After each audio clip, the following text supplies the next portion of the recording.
So here we are. Welcome to another episode of Hardboiled. Today I have my very good friend and very talented master of ceremonies, entertainment music director, DJ, man of very talents, creative genius in the entertainment world, Aldo Ryan. Thanks so much for Good having me, morning, Aldo. Louis Avanti. I appreciate Good it, brother, morning. man. It's Hey, always a listen. pleasure to share a seating, a setting, or a stage with you. So thanks so much Oh, for having me on this Monday how morning. nice. How nice. That seems to be a common, I guess, conversation in my world. People always say that. One day I will understand why. But as of now, everybody says it's so nice to talk to you. So I'm so excited to be with you. So excited to be mentored by you. So excited to learn from you. And I'm saying one day I'll wonder why. I learn from everybody else. What do I know? I don't know anything. It's very easy. It'll roll off the tongue, my man. You know the deal. I call you my big brother for many Hey, I reasons. just been around for a long time, so I know a lot of shit. And I'm happy to share it. I'm happy to discuss it. I'm happy to share it with the rest of the world, share it with people that are looking to have an event, whether it's a wedding, a party, a mitzvah, whatever floats their boat. And I'm also excited to talk about the industry in general, industry professionals. Aldo is one of my, as I said in my other podcast, Aldo's one of my walkaway vendors, right? The walkaway vendors that I always talk about are the ones that we can walk away from in case something should happen. And, when I can't make the party, which has never happened, never will happen. But in the case it should, or we're doing something else, we don't have to worry about Aldo. We don't have to worry about telling Aldo what to do, how to do it, when to do it, and if it's going to work or not. We know that Aldo can do it, so we call him a walk away vendor, a phrase that I have coined now and that I will take ownership to because I've done a lot of things that other people have taken ownership to. It's kind of funny. The other day I was talking to an industry professional.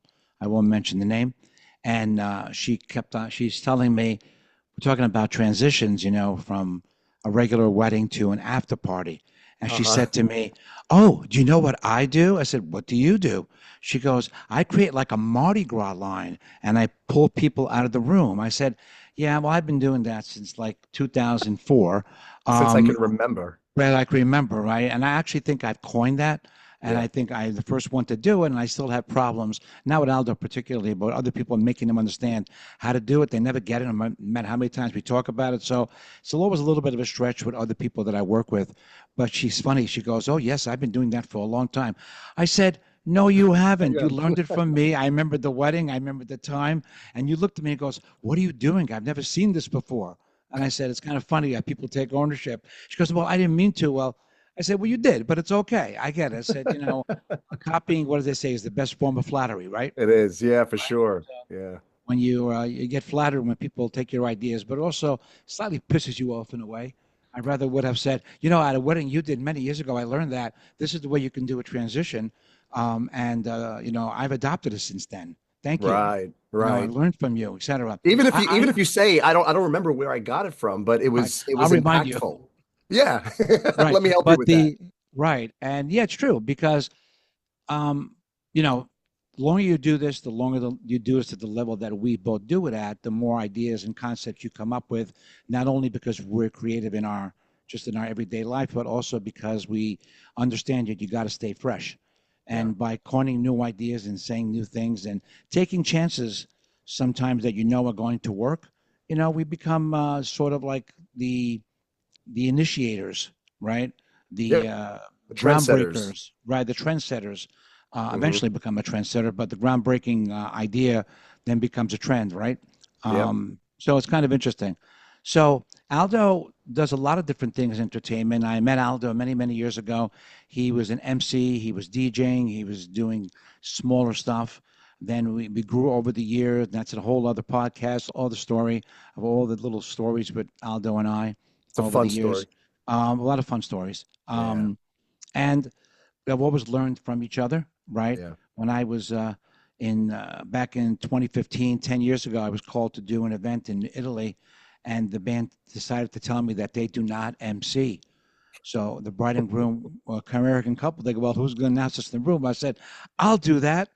And I actually went on the mic, looked at the video, and said, "Ladies and gentlemen, welcome to the wedding of. I am Aldo Ryan." And I actually said his name. Not that anybody had heard me or cared, right? but I thought it was a joke. If you ever watched the video one day, Oh nobody my said like, God. "Who the hell is Aldo Ryan?" Right? But I did, and I just imitated Aldo. And it's funny because I see other MCs in the business now. Even one of them, a friend of ours, takes Aldo's script verbatim Oh. and just decides to, go ahead and talk about it and emanate it, right, in exactly the same way Aldo does it, right? Shit is like a patented process, in my opinion. But whatever it may be, it What did may we say be. about flattery just a little while ago? Exactly, exactly. I'm going to say the same exact thing that guy says because it seems to work for that guy, Works, so it yeah. seems to work for me. And that's okay because you don't have another, I guess, methodology, right? Mm, It's not like you're yeah. gathering information from 10 sources and saying, I'll take this one and that one, put it all together and make it my own. I'm just Make it going to my own, copy right? it. I'm just going to copy it because it seems to work for him, Yeah. right? If it ain't broke, don't fix it type of thing. But no, yeah, Right. Yeah. you should probably come up with your own. It's important to find yourself. It is, but sometimes, yeah, I guess you can modify somebody else's. Correct. Some people don't have the ability to come up with their own because they Mm, don't look past what can be done or study it. right. Right? Yeah. They just do what everybody else does.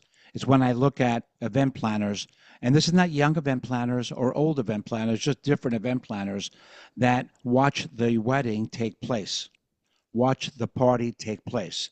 Mm, Every vendor is individually doing their own thing, mm. like they always do, whether the planner was there or not, and they just watch it happen. And they don't make any kind of change because Adjustments. it's not because they don't know well, not because they don't know what to do, first of all, but they don't know what the options are. Well, they is it a they lack feel of experience or is it just a lack of creativity? What would you say? Because well, a I've little bit seen of both. you. That's a very good point. I think it's a little bit of lack of experience because they've never been into a situation where they felt like they had enough power to make a change, right? Mm, Three, I think it's fear. ah, When you have lack of experience, oh, I can't tell the caterer what to do. mm, I can't tell them when to serve a course, right? A little fear, fear of not being liked. right. I can give two shits if they like me, as long as the job is done properly. They Correct. don't have to like me; they have to respect me. At the end of the day, they always do. I never put anybody out of a comfort zone, and I think a little bit of it is a lack of creativity Yeah, it has to because they be. don't understand enough about every different aspect of what is being created. Yeah. They can't proactively see, well, how can I make this next step or this next series of events better? What can I do, based on how the situation, how the event is flowing? How can I incorporate some of my artistry or some of my professional excellence? Because I have foresight in this thing. You do this all day, every day. You eat, sleep, and repeat this stuff. That's why you're always looking ahead to say, I see something up ahead. I'm going to make this better, or I'm going to stop something bad from happening. Right. I'm And going to you're prevent it. not Yeah. you're a proactive Yeah. versus yeah, you're preventive versus a reactive, so to speak. A lot of them don't look at the big picture, Mm, right? Um, and if the client never really knows, that's the scary part, right? that's true. So if you're getting married or if you're having a party, understand that this podcast is two professionals speaking, but there's a lot of insight here. Clients never really know what went wrong. Clients don't never really know. I mean, unless it's really horrible and it's a like an act that someone has to fix right away. But if it event just goes on, and let's say hypothetically speaking, hypothetically only, the dance floor is empty half an hour before the wedding is over. Whose Mm, fault is that? mm, Well, a lot of people, a planet won't take responsibility. mhm, They'll turn around and say, "Oh, it's great. Everybody's too tired. They dance so much. They mhm. wind down and so on." It's a lot of people's faults. Yeah, yeah. It's the entertainment's faults Mhm, combined with the venue's fault mhm. and ultimately combined with the planner's timing because they were not able to time it properly, looking at the end first. How do I want this to end? But Yeah. just watch it happen chronologically. They don't Well, look at what the end game. what happens what happens if what you said was actually existential? What happens if they've had enough? Like they're partied out. I mean, this party, I mean, of course, there's a hypothetical. What if the party has been rocking? Everyone was on the dance floor for the first three sets and everyone's just they were enjoying themselves and they're sweating and they're exhausted and stuff, I mean, is it still a fault of anyone? Yeah, it is a little fault Hmm. because when that happens, there is two situations, right? Hmm. One, I don't think the entertainment out, played them out, right? You have a choice of playing thousands of songs, right?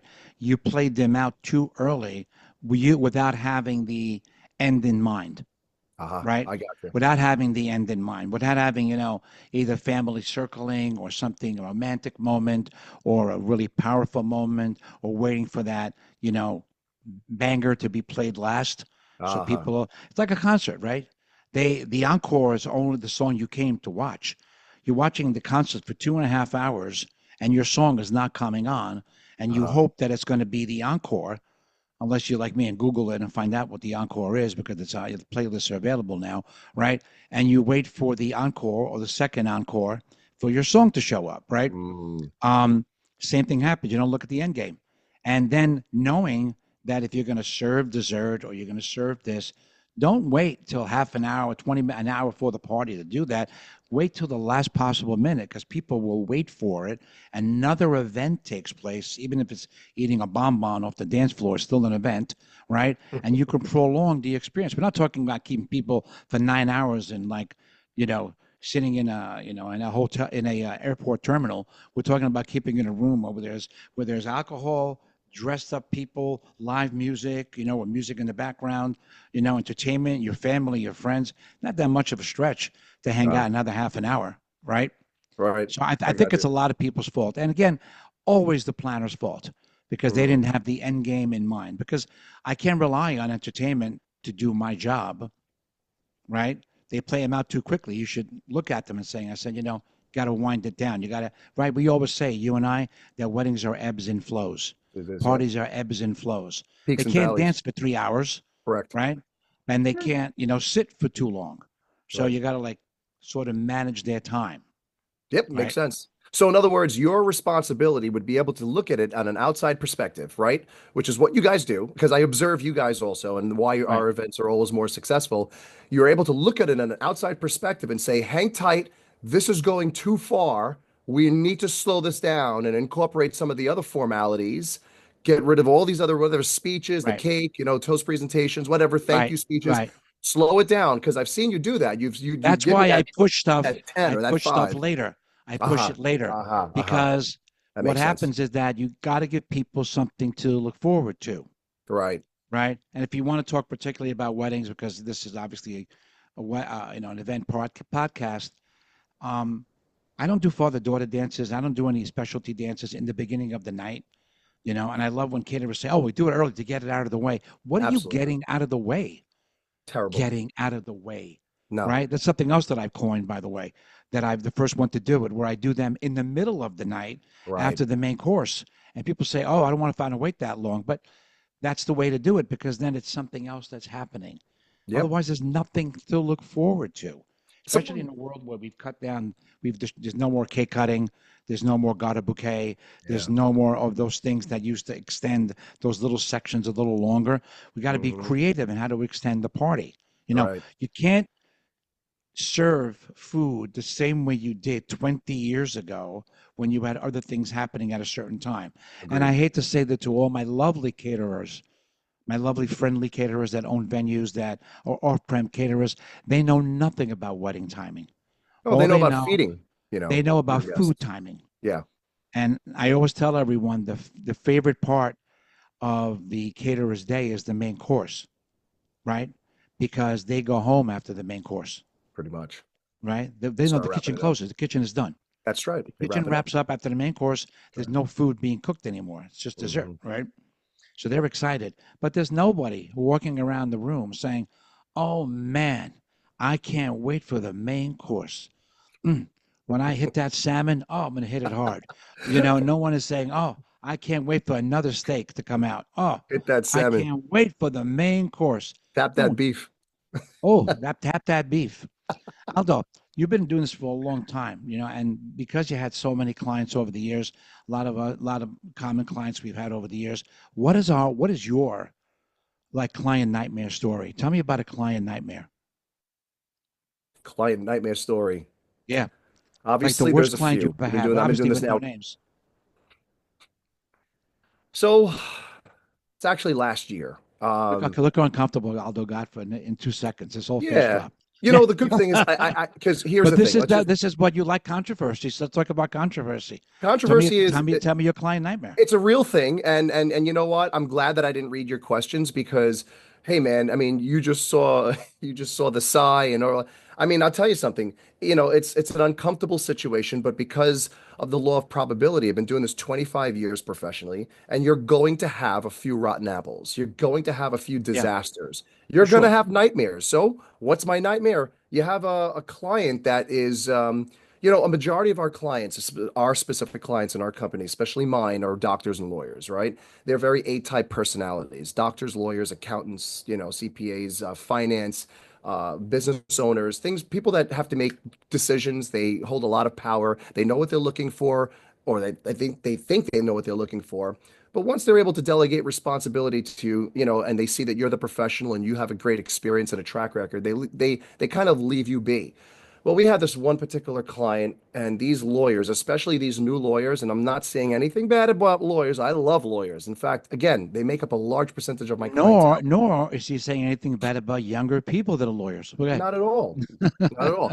However, neophyte, that's the word that we use, to describe Neophytes. people Okay. who are new in their particular profession, but they really feel this need, this urge to flex their legal authority. Like they They try have no to. legal. They have no legal authority. They just have counseling authority. That's whatever you want to call it. They really feel like, Only the judge and the police and the FBI have legal authority.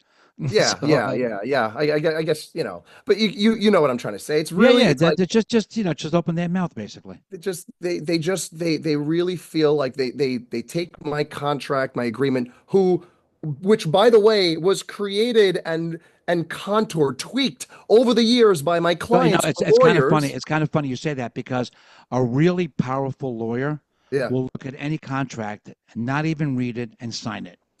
And the And majority no, of my but you know high-end why? But you know clients, why? And I was taught by guys that charge $3,000 an hour. So you're not going to read it. Your lawyer goes, for what? yeah, One, what can possibly be in there? yeah, Two, if I don't like it, I said I don't know what I was signing, and I'll still sue you. right. It makes But no difference. let me I just didn't say read it, this. so I didn't. When I don't read it, I actually have more power Right. Okay. All because when right. they Right. ask me, "Well, didn't you read the contract?" I said, "No, I didn't. I just signed it. You I must didn't know have learned what I that was from a signing. lawyer. No, I did. I didn't know what I was signing. So before I lose the train of thought, it's Yeah, just let get me to the answer this story already. question. Well, I'm trying to, but you keep interrupting. The Louis Avanti fucking style. Go ahead, Anyway, come on, talk to me. so anyway, what happens is again these young lawyers, they really feel like they need to exercise that legal bravado, whatever you want to call it, and they start looking at every little line and they're adding riders and crossing things out and all these other things and just like, what are you doing? Just let's get to the fun stuff. Let's get to the party. You know what my track record is. We have a perfect 5-star rating across every internet platform available out there, accredited or what do you need to do that? Okay, fine. You know what? Do what you got to do. I'll look it over. I'll decide if I want to, accept these terms and conditions. And usually it's like, oh, I don't want my stuff posted on the internet and any kind of like social media. Fine, got it, no problem. We use it for our own That's educational purposes acceptable. Yeah, or marketing purposes. Fine, I'll take that out. It's not a problem. It doesn't affect my right. business per se. But then when you start when you see that I'm able to bend in that particular way and you start taking advantage and you start taking every little word seriously, meticulously, like you start dissecting every little thing and it's got to be Listen, 1000% perfect. I'm going to give you a suggestion for it. Say anybody that adulters the contract will be charged a fee of 500 an hour to rewrite it, Fine, just like they I'll do. No, implement no, that you're going to starting charge. today. No, yo, you're going to charge them. Yeah, I get it. I understand. Yeah. But here, it gets out of hand because you bend, and I'm not a yes man, and they know that that's not what they're hiring here. We're going to, accommodate them as best as possible, but there's a reason why you came to us is because you want that level of success that we So guarantee our clients. that was a story that they changed the contract. They didn't just change the contract. What happens Okay. is they started just, she specifically just started on every little thing that was done or said or email or text. I mean, she was just getting ridiculously meticulous. And um, Micromanaging, it would micromanaging, right? micromanaging, interrupting during, conversations. Trying to have a dialogue. She asks a question, you start to answer it. She starts going off into a thousand other things, and then when you don't answer the question, she started saying, "Well, you couldn't even answer this other question before." And I'm like, "You wouldn't stop interrupting." Hint, hint. There's You that wouldn't stop fine line, you know, interrupting. that Just there's a shut fine up. line there. Did you fire them? I try to, and I've been successful in firing people in the past. But we were already way too far into this thing. Too I mean, deep, yeah. the wedding was in literally 60 days, like in a couple of Wow. months. They were within the 90-day period where I already had about 75% of their retainer. Let me Their guess, they loved everything you did at the wedding. They did, of course. I mean, Well, they could have been nitpickers on that too.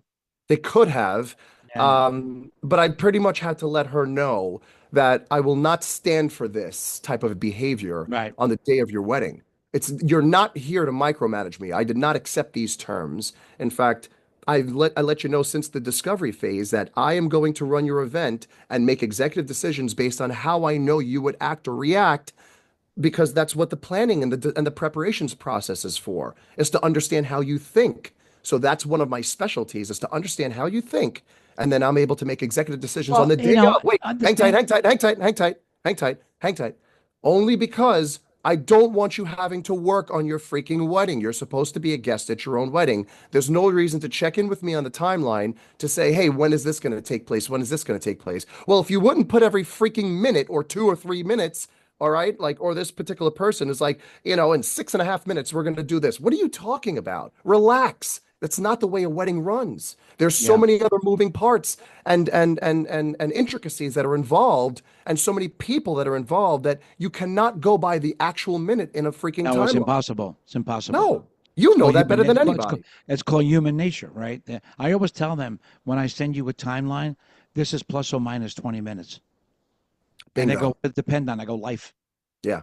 Yeah. Right. If you're not ready, Yeah. I'm not gonna yell at you because you're not ready to have you off the timeline. I always tell Yeah. them, your wedding timeline is not a military operation.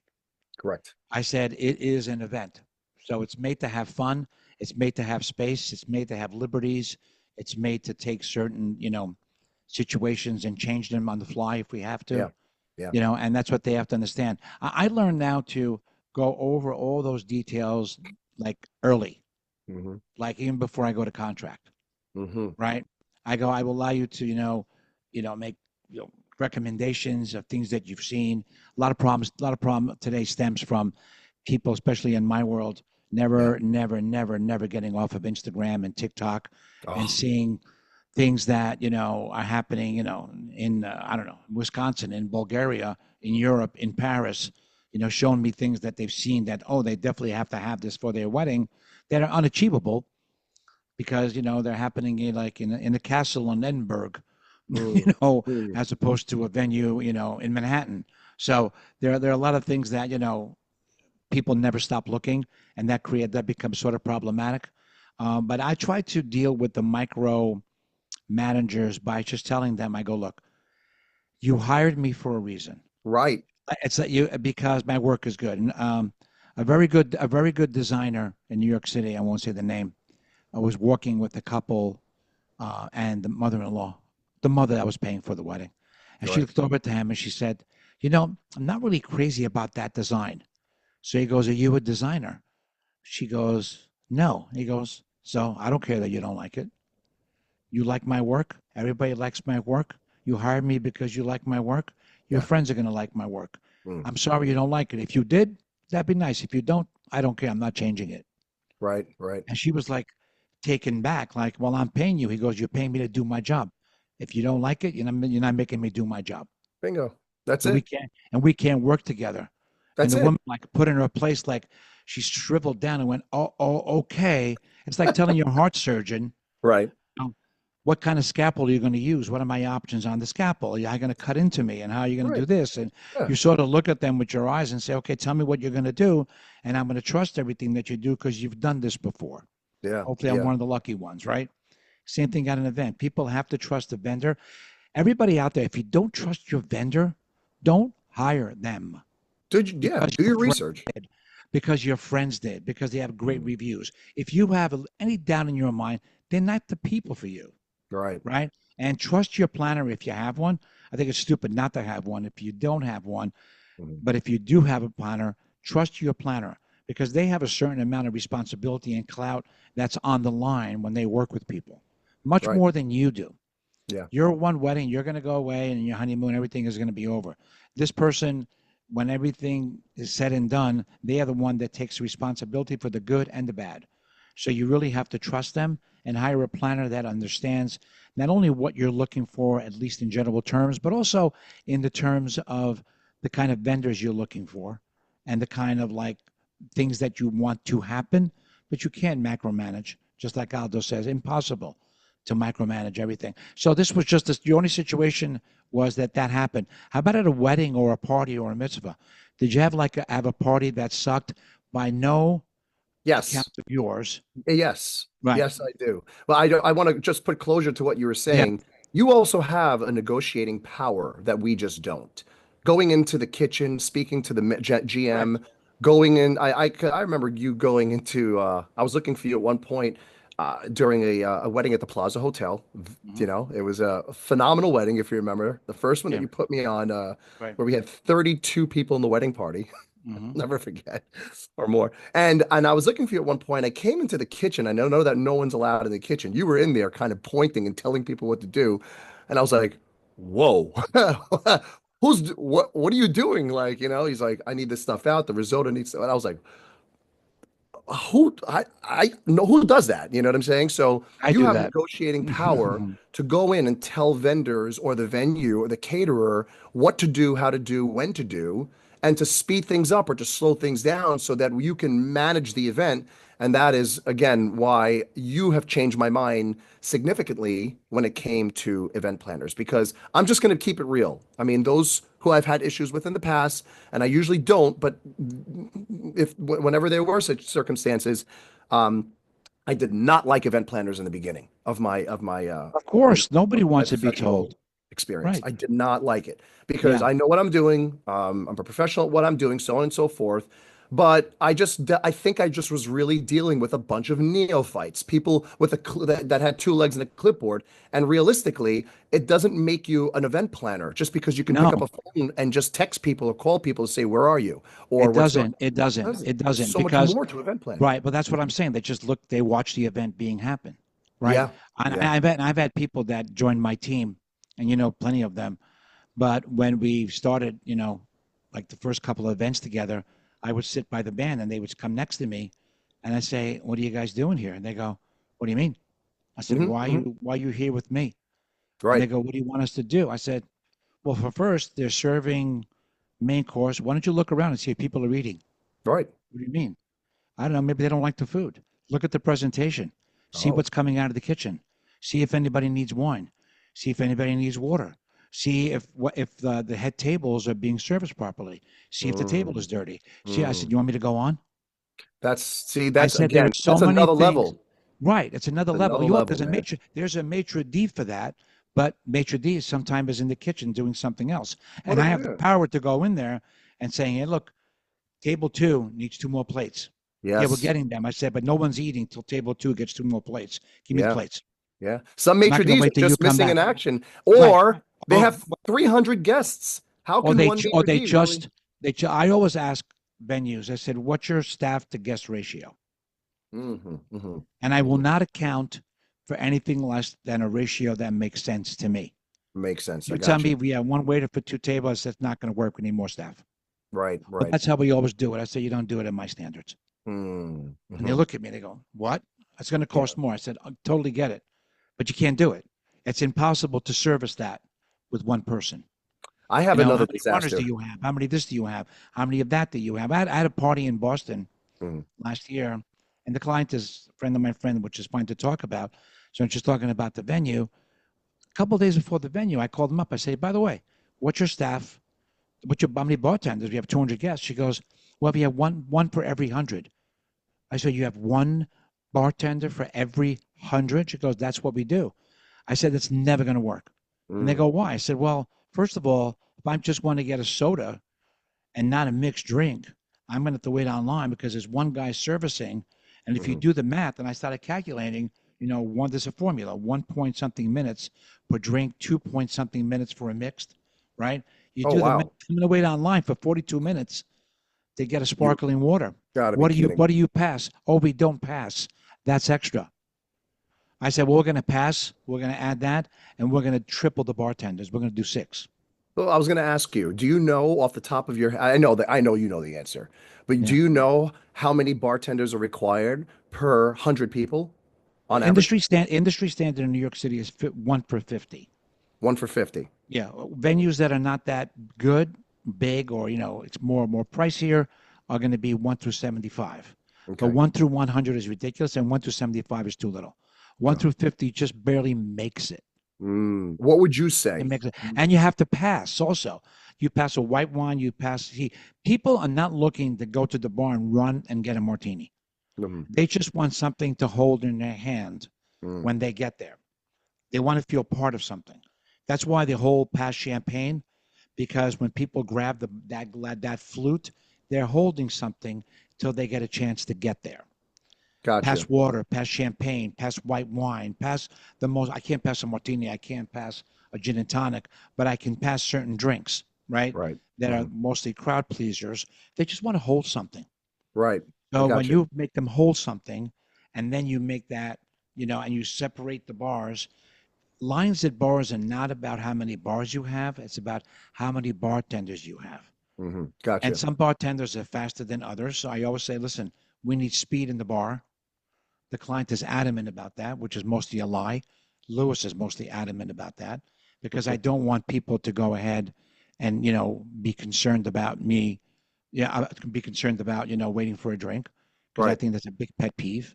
Mhm. We can control everything. Why not control it?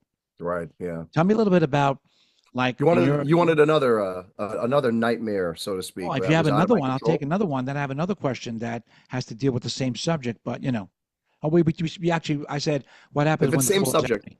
Yeah, go ahead. if it's same subject, let's put close. Go ahead, ask me that, and I'll No, we'll put no, closure keep there. going. No, it was just So about having a situation where nobody danced, right, at a party, and then we got off on a tangent. So a few years ago, it was, at least 10 years ago at this point, but it feels like yesterday when I was a yes man and I would just listen to whatever my clients wanted just because that's what they think they wanted.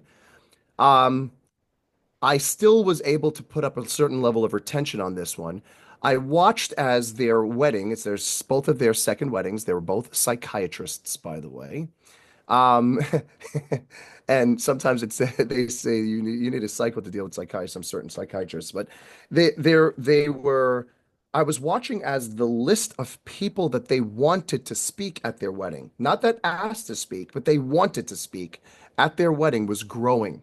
And once the wedding starts having more than four speakers, four Toastmasters, there's a problem because the number one killer of a wedding is speeches, right? The number It one depends how killer, good the speakers are, but it can't become a seminar either. 1000%. Of course, the contingency is how good of a speaker, how good of speakers are there? Because yes, I'll never forget Andy and Felicia's wedding in at the Grove a couple of years ago in September. It was speech after speech after speech. It was funny after funny. It was like the next person was outdoing the last, and it was amazing. So you're 100% right. But when you start looking at all of these people, it started going from four to seven to, I'm not kidding. I'm not kidding. I'm not exaggerating numbers here, by the way. Four to seven to 10 to 15 to 18. And I promise you, we ended at 22 speeches with me negotiating that you have to cut out a few, which means it was 22, it was more than 22. And I said, it's not conducive to the type of event that you want us to be, to effect, to bring to Well, reality. you They're can't really never going do to get it. you can't do both, right? No, So no. that's the issue. You really can't do both. How about how about this Well, last by the year? way, You and I, the wedding ended an hour and a half before it was supposed to. Oh, and then she blamed it on me. On me. She blamed it. And I told them through and through, and he didn't have a spine because he was just like, listen, I just want to make her happy, blah, blah, blah. I was like, I get it. Happy wife, happy life. It doesn't apply here, to a wedding where there's a dance floor and you tell me that you want everyone dancing. If I ask you what's the number one thing you want to happen at your But let wedding me and you ask you say, this, right? I When want they're adding everyone to all these dance. speeches, right? Yeah, You told them obviously this is going to really be a killer for your wedding. I told What was them. the response? But it's my wedding. This is literally the response. It's my wedding, and I really feel that if I want these people to speak, then I deserve to have that because these are people that I hold true and dear to my heart. Yeah, you're right, but it goes against what you answered when I asked you what's the number one thing that you want for your wedding. Did you give them a time limit, the speakers? Of course, I always give a time limit. I say, listen, some of the best speeches that I've heard are within 2 minutes. That's it. There's no reason Well, to I have. understand. Yeah, I know. I know. Well, do you remember this past year? We went to we had a wedding together, and the best Oh, man, I know exactly where you're going with this, my and the friend. best man was like rambling, and he's going, On and and on and you on. know, when we were like He started growing up, repeating the same thing over and you over. like, you know, when we were like growing up. And then I remember, you know, when you and I were growing up, and you got to cut this fucking guy off, right? Because because it got to a point where he looked like an ass, Everyone was laughing at right? him, He looked like an ass. and he He thought he didn't was know where to funny, go with it. He right? didn't know how to close. He didn't know how to do anything. And the bride and groom was Mm, staring at him like, is there anything else going to come out of your mouth that makes sense? they were Right? uncomfortable. And it's a very, very hard position to be It put is. into. Yeah, it You know, really it's a is, man. very hard position to be put into. Oh, Um, so let me ask you this: if you had to do a wedding, or let's say, let's forget about weddings, just a general party, right? And you had no budget and no limitations on where it is, or staging and you know, timing. What would it look like? What would you change? How would you make it like what's like the ultimate fairy tale entertainment? What would it be? ultimate fairy tale entertainment. It's Yeah. where it's where we're able to, of course, establish what we're here for, understand the people that we're celebrating, understand their story and Yeah, but why I they want more deserve. visuals Uh, now. Give me more visual. Well, when you say more visual, some of the I best want to parties know that is we've ever done. would it be live performers? Would it be dancers? Would it be video screens? What makes it so like crazy alive?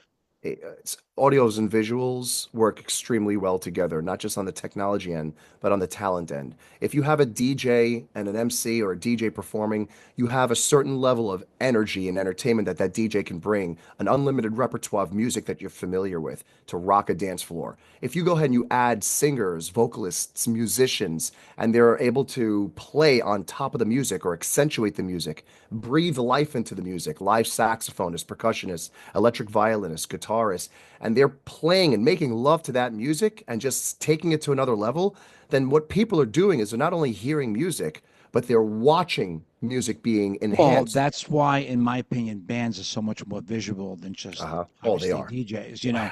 Because Absolutely. it was funny. I was talking to a girl yesterday, and she goes, "No, we're not band people." I said, "Okay, why?"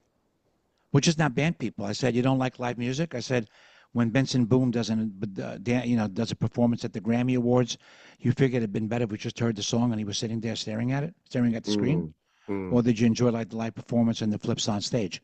right, I said, "You feel that that was like made accentuated the performance?" He goes, "Well, of course." I said, "So that's what live does. yeah, that's what live Otherwise, we does. could just hear the music. We could just put our headphones on and listen to the Grammys like on a podcast." Right, And that would be the exactly Grammys. right. Why is it visual? Well, I never thought of it that way. Well, that's it. You just heard of shitty bands. You just heard like shitty wedding bands, that make you cringe Yeah, because they try to play Drake and sound like Drake, or they try to play, things that, you know, Lady Gaga, and not it's obviously not Gaga because you're used to a certain level I guess excitement when you hear the right performance, and some things you can't match. So you need a DJ and a hybrid band to do that if you want that music. But you right, can't deny that some bands are spectacular and some musicians are spectacular, right. especially when they don't do their own rendition, but then they do a rendition that's close to the original. Yeah. Right. I think you'll agree that smile, laughter, fun, energy, excitement, those are contagious things, right?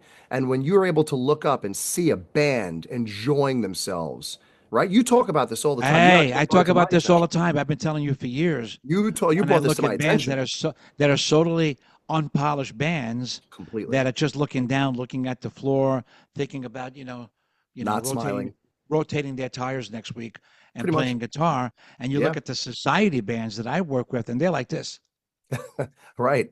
Yeah. They're like they're almost like on some kind of like drug that makes them smile and Mm, happy to play backup guitar or or a sure. horn section. Even the horn guys are smiling. Everybody's Yeah. like so freaking happy to play at the wedding.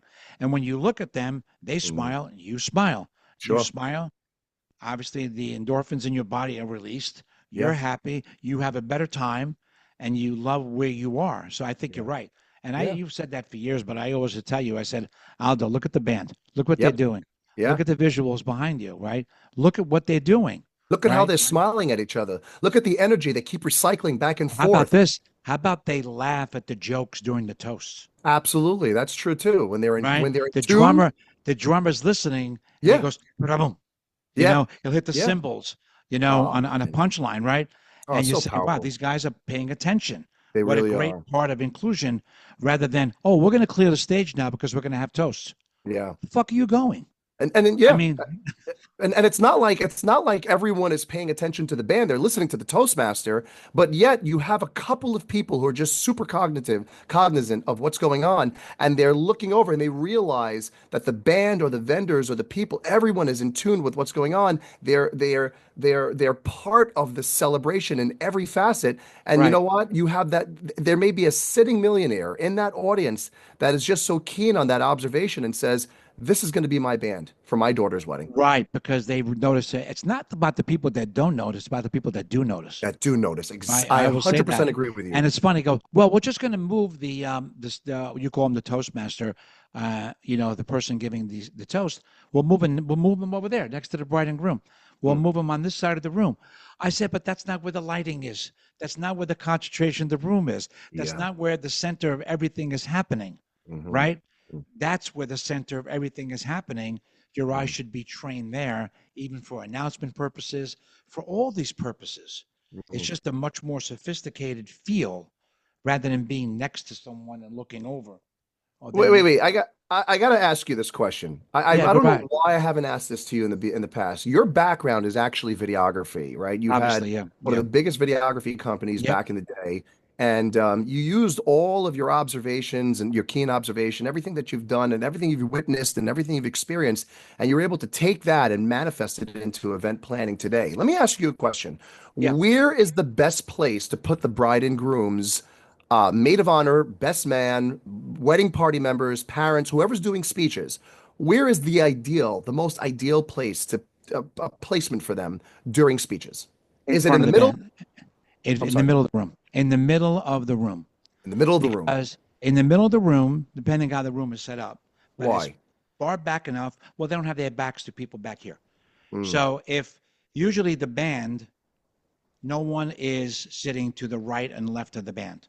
right. And not the people that are sitting at those, nobody puts, I mean, some people have, I'm sure, but I would never Uh, put tables to the back of the band.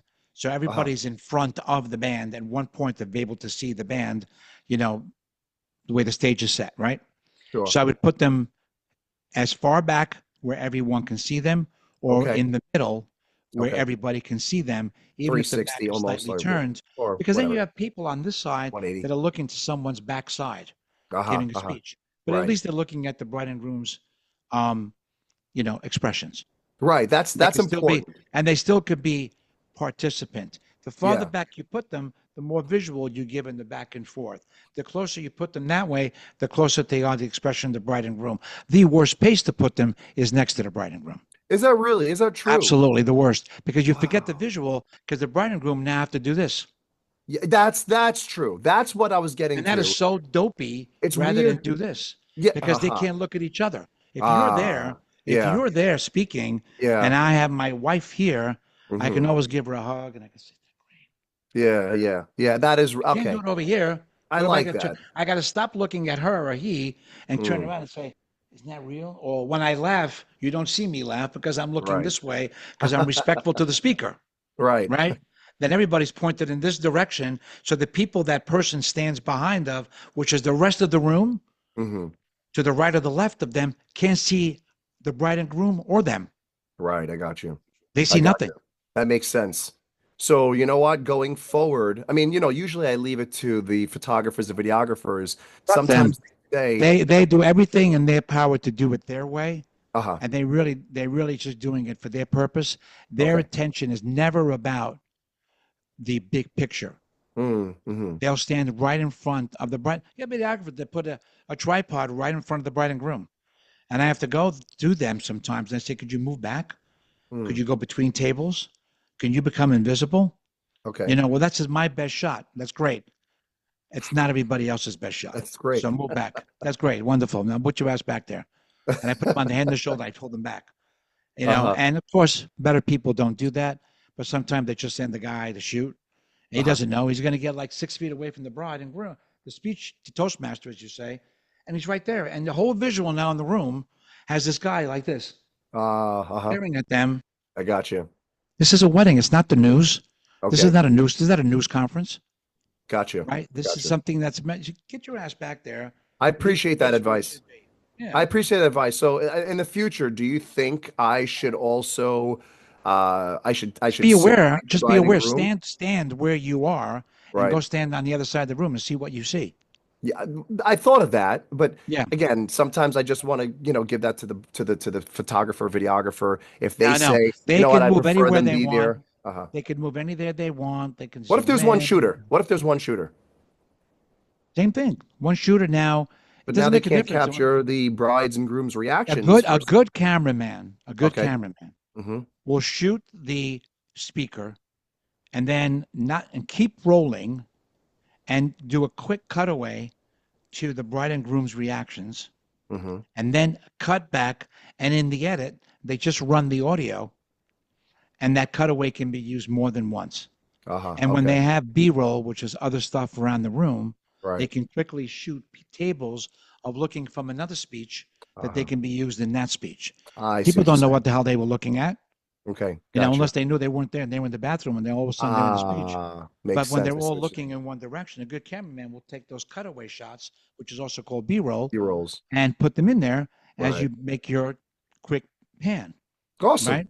I appreciate that. Thank you. I'll make sure to suggest that they be in the center of the dance floor a little bit That's more like one often. of our cameramen, our friends. Remember at another party, he has one camera on the bride and groom, and then we have one camera on the guy doing a speech. And I looked at him and I said, Hmm. "What are you doing?" And he goes, "What do you mean?" I said, "There should be a three shot. Three shot. That's it. You don't need and the other camera should be just taking people around the room that you can cut in. Right. What do you have all these cameras swooping on the same people, just from Uh-huh. a different angle?" And he goes, "I never thought of that." Uh-huh. I said, "Because you haven't done it as long as I have, right?" Uh-huh. A three Exactly. shot, if they're going to stand behind the bride and groom and do a speech, is the best shot because you get Okay. both. You don't need a close up of the guy's lips. You don't need a close up of the bride's eyes.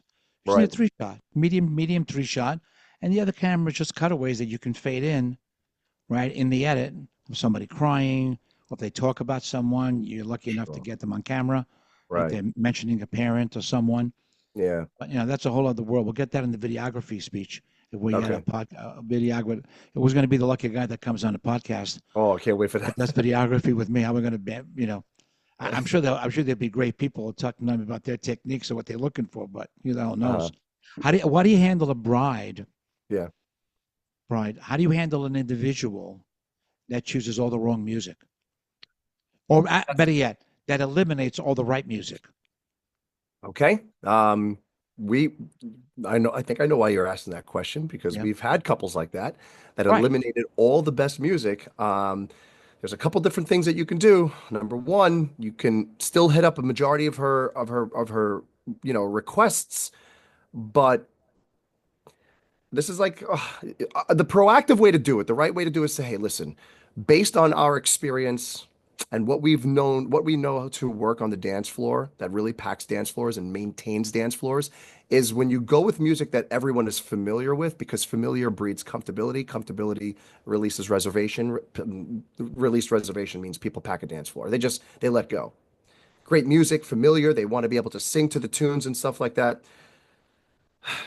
A man warned is half saved. I was always told that. So I can always tell them this is the situation. If they're adamant about, nope, I do not want any Pitbull, I don't want any Rihanna, I don't want all the other No songs that are Rihanna, no going, Pitbull, no Bruno no Mars, Bruno no Mars, no no Lady no Lady no, Gaga, yep, no Drake, exactly. and no, Yep. I mean, if they go that route, I mean, the truth is, it's again, man ward is half saved. You could say, well, this is what's known to kind of pack the dance floors within the Northeast, modern day bride and groom or couple in the Northeast.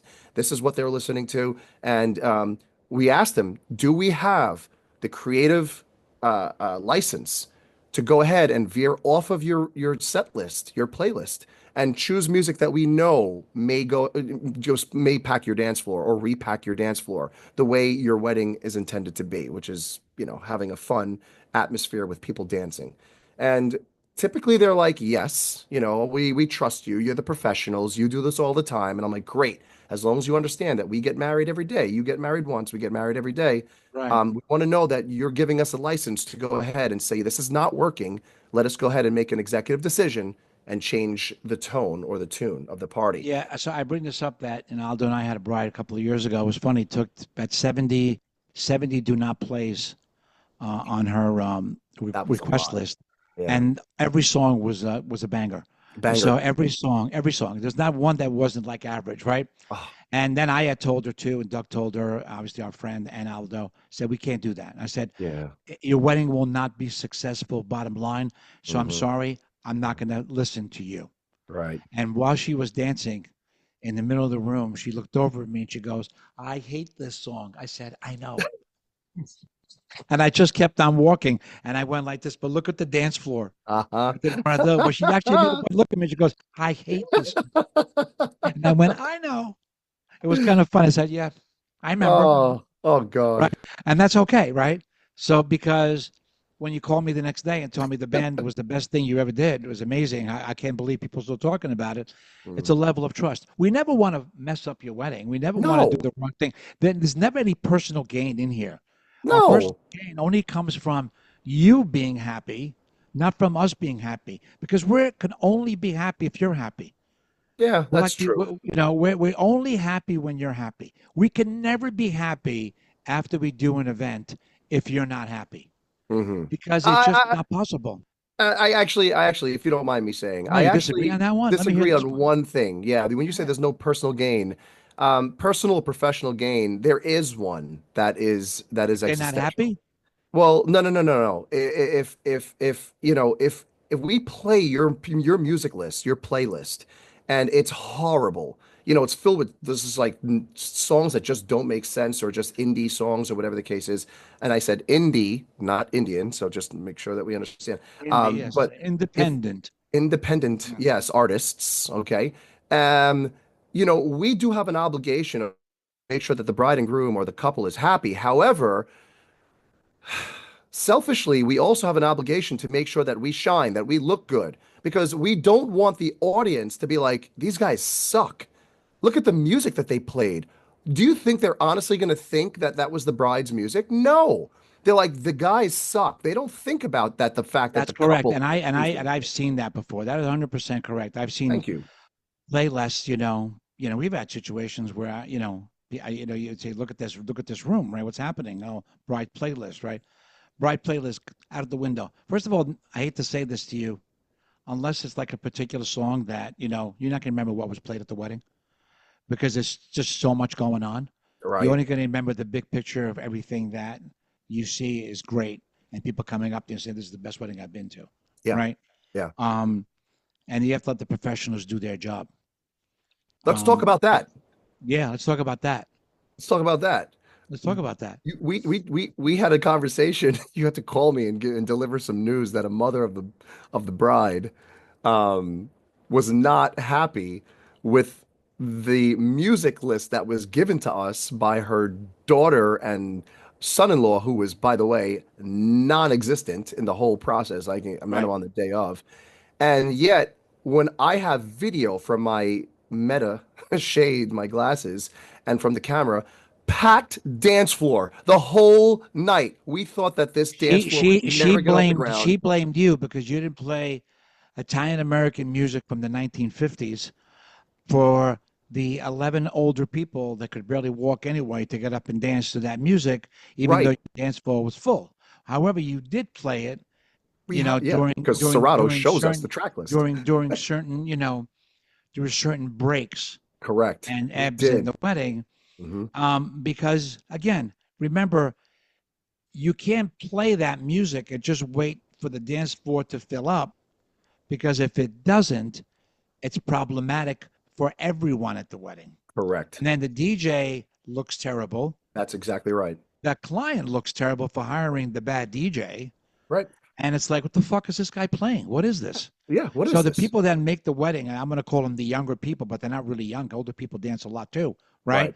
But the Hmm. people that want to dance and have a good time, that I want to be visually and audibly stimulated by the sounds they hear, Yeah. are going to turn around and say, this guy knows what the hell he's doing.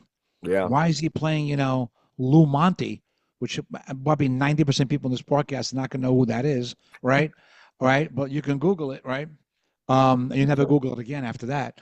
But you um, because your friend that's 85 wants to hear Lou Monte, right? And I Yeah. understand where she came from, Yeah. but I think she also forgot outcome, Yeah. right? So it Yeah. She wasn't that there really. were complaints. It wasn't that there was like, oh my God, I requested the perfect set, and you knew who to call up for this set because they wanted it, right? Yeah. Because Hmm. when people are asked all the time by you, especially, tell me, is any particular person, is there any situation that we should be aware of? So it should have been, hey, table 11 and 12 really love this kind of music. So when you play it, make sure you call those tables up because this is for them. And you Right. would have done it, right? Yeah. But that wasn't By the way, expected 4 months after the wedding. So it's too late, right? So this is the same event, by the way, the best man. where the best man went on and on and on, and he wouldn't stop. And we were watching everyone just deflate, start We do it laughing, and out then of they love started to because we deflate. love our clients. We love the people. We love them anyway. They're great Yeah. people. We just thought that sometimes when these criticisms come back in retrospect, it's very, very difficult. Nothing is perfect in retrospect. Hmm. Whether it's a vacation, whether it's anything, you could tweak forever. Hmm. Life is just not made of perfection. Life is Hmm. made of the moment, and you're enjoying, having a great time, then it's perfect, Tell me, right? let me ask you a question. Talk Yeah. about retrospect. Do you think so? Just and tell me, right, live on the air, okay? When we knew that this best man just kept going on, making no point, people were laughing at him, not with him.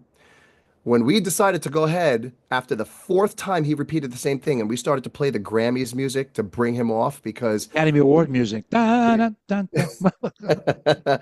but yet the mother of the bride who was complaining that the packed dance floor didn't have the music that they wanted because we knew when we did play it, it emptied the dance floor. She also found fault in us for playing the Grammys music to move the party along and to let this guy know, hey, this is a soft landing or cushion for you to fall on right now because you're just bombing right now. Correct, correct. She didn't understand the fact that we saved him, Ugh.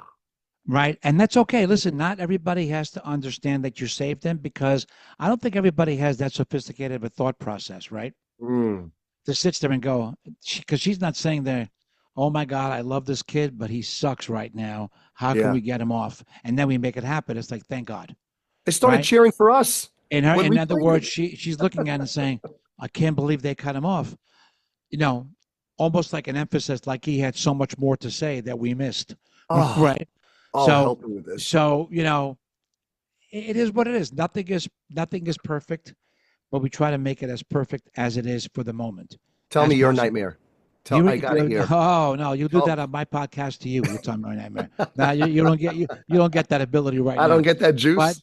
I don't right, get the tea. but I do have to say that when you put trust in a vendor, and if you're hearing this and you're not sure, this is where you get a good planner. I had a really sweet couple, not exactly Aldo's market, not exactly my market all the time, from a very high end country club in Connecticut that wanted a really, really good band and had a groom that, like, Spanish flair and, totally out of the norm of what you would think this family would have. Mm, A wonderful family, by the way. Absolutely wonderful people, sweethearts, right? And when Aldo came to see them, he wore like a baseball cap to the meeting. And the father looked at him and goes, "You always wear a baseball cap inside?" And he goes, "Well, my hair is really messed up today." He started shaking that. I said, "Aldo, put the cap back on," right? But you know, and it was kind of funny because they're super nice people. So, but they were like so on the edge. And the mother had said to me, "Well, I don't want this. I don't want people coming off the stage, and I don't want that, and I don't want that." Oh, Terrified oh because, yeah. and it goes with good reason, because she was always used to a very, I don't want to say cold, but let's say reserved and conservative society band, Right, where right. they just stare into the distance, they Hmm. smile robotically, Hmm. they stare into the distance, make no eye contact, and just sing, perform robotically very well. And then they come back, they sit, and they do it again. And that's how the event goes, right? It's a vanilla, ham and cheese sandwich, Oh right? man. And we're bringing in, fire. And Aldo put together an amazing band. Hmm. And when they started playing, which they did nothing out of the ordinary. I have to preface that. There was nothing they did that night, especially apart from maybe rechanging the words of a song for the bride and mother, excuse me, father daughter dance, right, which is very nice of that our singer to do that. Apart from that, it was a normal wedding for them, right? Right. People were coming up and they go, "Oh my God, who are these people? Where Hmm. did you find them? Oh my God, I've never seen this kind of performance," right? And the mother was the one that never got off the dance floor. She was like crazy on the dance. You remember the wedding? Of course I do. I'll never Okay. forget. Yeah, Because yeah, when I yeah. did jump off the dance floor and I sang and I rapped Pit Bull for her, You wrapped she the pit lost bull her for her, and mind. she was like, She was in heaven. right? She was in heaven, and She you'll was never forget dancing. that, right? Oh, And yeah. she thanked you. She thanked me. And I always tell people, I said, trust me. I always want it to be great, but you Right, have to use the people that I know can make it great. right, Stop right. going on Instagram. Stop looking at your friend's wedding. Stop looking what other people do. Stop looking at, different instances of what people tell you is good and what's bad. I will tell you what works and what doesn't work. And if you have somebody great, let me meet them. Maybe they are great. Maybe we'll What's add them to our list. Well, I know we're going to talk about this on on our podcast, Yeah. but Yeah. what is your quintessential client? Like, who is what kind of a client do you love to work with? When it comes to choosing vendors and stuff like A that, client that a client that has the financial resources, Okay, that understands, and I don't want to say financial like a billionaire. I'm saying has the understanding that good things cost money, okay, right? hmm, That you can't buy gold for 10 cents an ounce. okay, There are certain financial requirements for quality, hmm, that understands that going into the process, and that trusts me based on past experience and based on my personality and based on my knowledge. okay, That says, you know what, you make that decision, whatever right, you think is best. And sometimes that happens where it's almost uncomfortable because they want me to do everything. right, Like I say, what do you love? These florals? She goes, what do you think? I said, well, what do you like? They go, I don't really know. What do you think? hmm, So I will go ahead and I say, this is your wedding. You have to make that decision. She goes, I don't have any taste. That's why I hired you. And I say, okay, listen, I get text messages with brides' moms that are going to shop for dresses that send them to me. And they say, what do you think? I said, this one's no good. This one doesn't work. This one adds 20 pounds you don't need to your body because you're not that way. This one hmm, is this one is that. hmm, And then my wife will turn around and they go, why are they texting you? I said, because I'm always honest. hmm. I am honest. And I'm not going to tell them they look great when I know they could look better. And if they don't want to hear that, they shouldn't text me. Right. So my quintessential one is one that has the understanding of what the industry is about Okay, in a very general form, of course, right, right. and understands the expertise, understands the clout, and understands the care and the love that I put into my selections, because they're not for personal gain, they're for their gain for their event. Now, The only who's your the only person that gains from a situation like that is the client. Gotcha. Now, who's your quintessential vendor? Because we all know that event planners such as yourself you're comfortable working with specific vendors that can meet your needs, your requirements, your prerequisites. in a nutshell. Like what, and I'm proud, I'm honored, I'm flattered and honored to be a part of your circle, of recommended vendors. I always have three or four of each category, Right. right?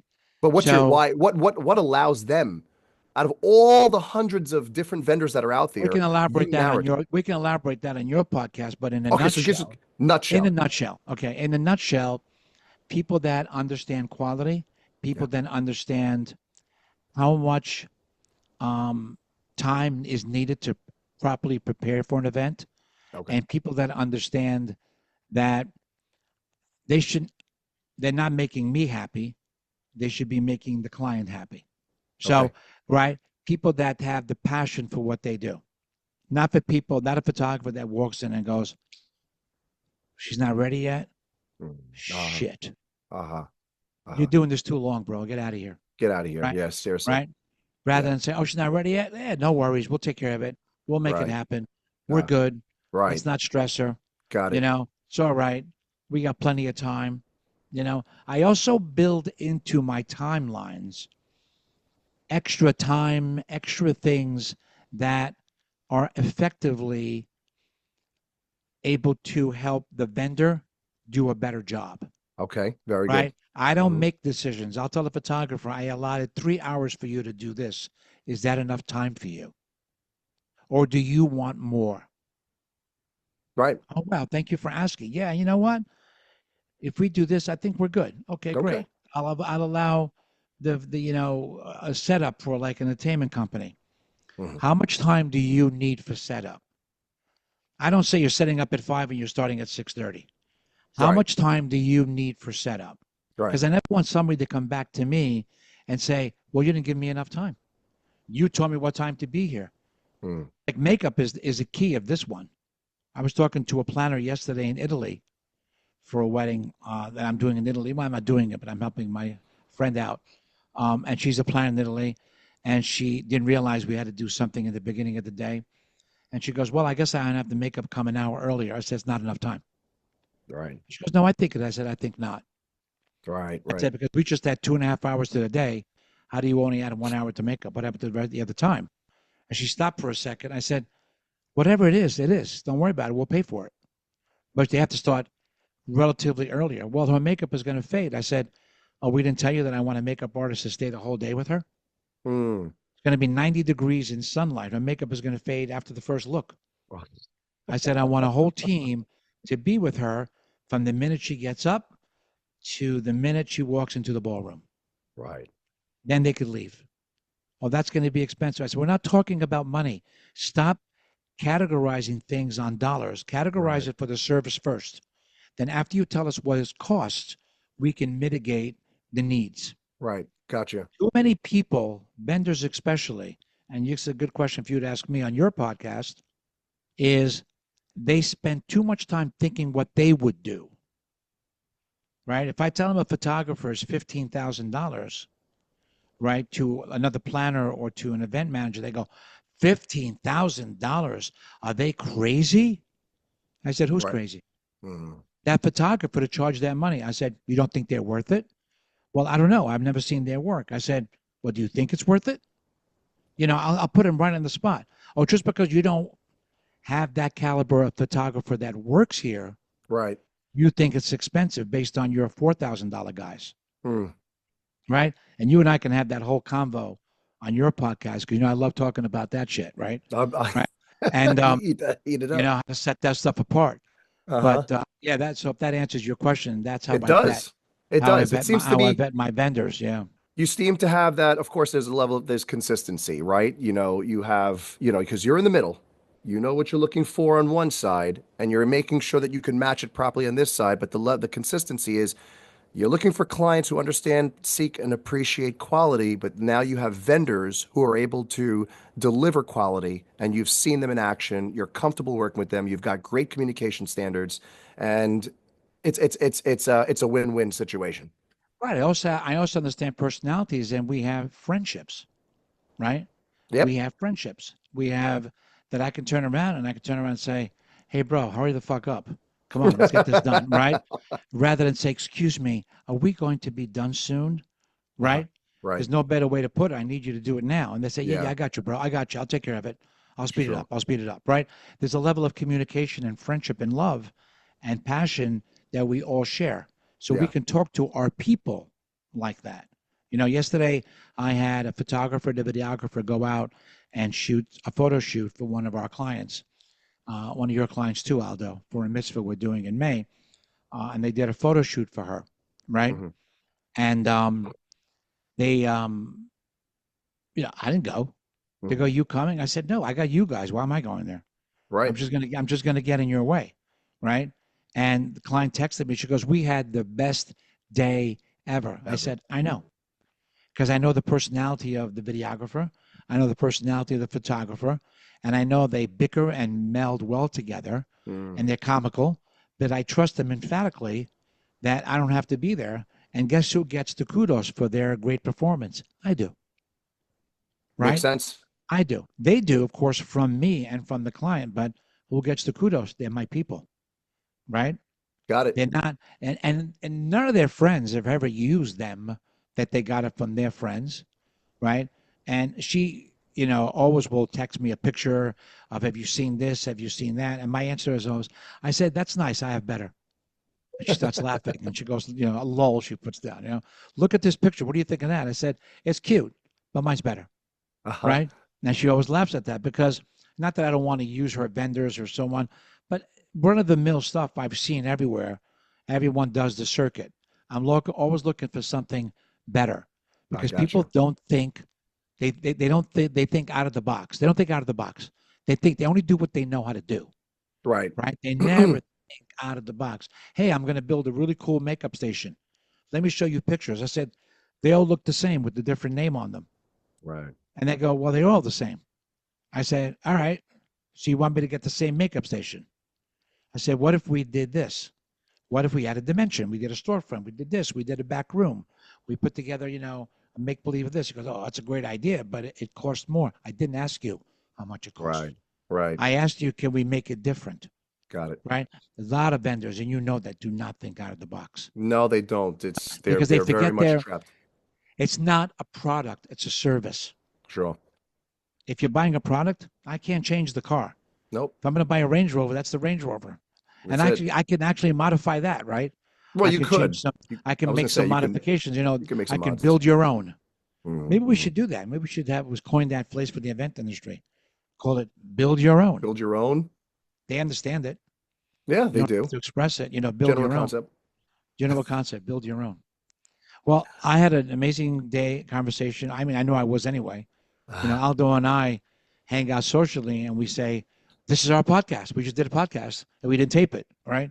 So this is really our podcast, but there's slightly more structure, right? Than we Slightly. have in our regular conversations because we go off on a million tangents. Oh my And God. then I'll put music on. Aldo starts rapping to the music because I know how to like push his button, right? Oh man. Actually, you Good know, times. right? Definitely, right? For sure. Um, um, we should do, we should do a little return to Mac dance right now, but no, we're not going to do that. We're, we're going to go ahead and close this up. And Aldo, what I do in all my podcasts is I thank you, of course. It's Aldo Ryan from Alive Events, Yep. aliveevents.com. Amazing company. It'll be, flashed here on the screen. And Aldo's wearing the shirt. So think if you're alive when you're watching this, think of Alive Events. If you're dead, don't. If you're dead, you're calling the wrong company. So Pretty much. we're not going to Yeah. call anyway. So Hmm. Alive, good name, actually, great name. Thank The you. I always ask my guests, Freds, to ask a question to guest, right? You broke up for 2 seconds. To my next guest.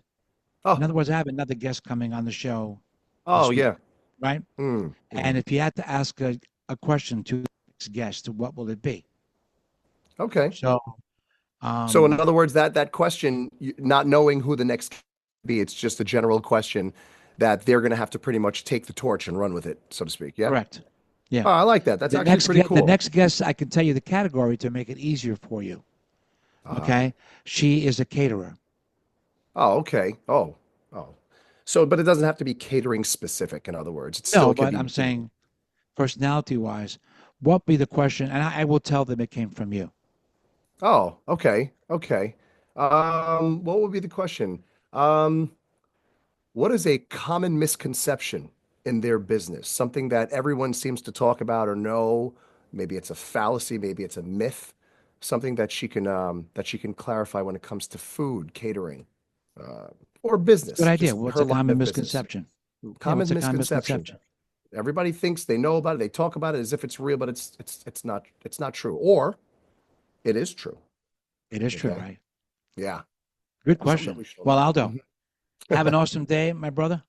Thank I you so love having you much. on my podcast of Hard Love Boiled. being with you, brother. And it's always a good time. It's always a great Yeah. convo. And Yep. it's always great spending time with you. Likewise. Take I'll care, see you man. guys soon. Bye Cheers, bye. bud. Bye.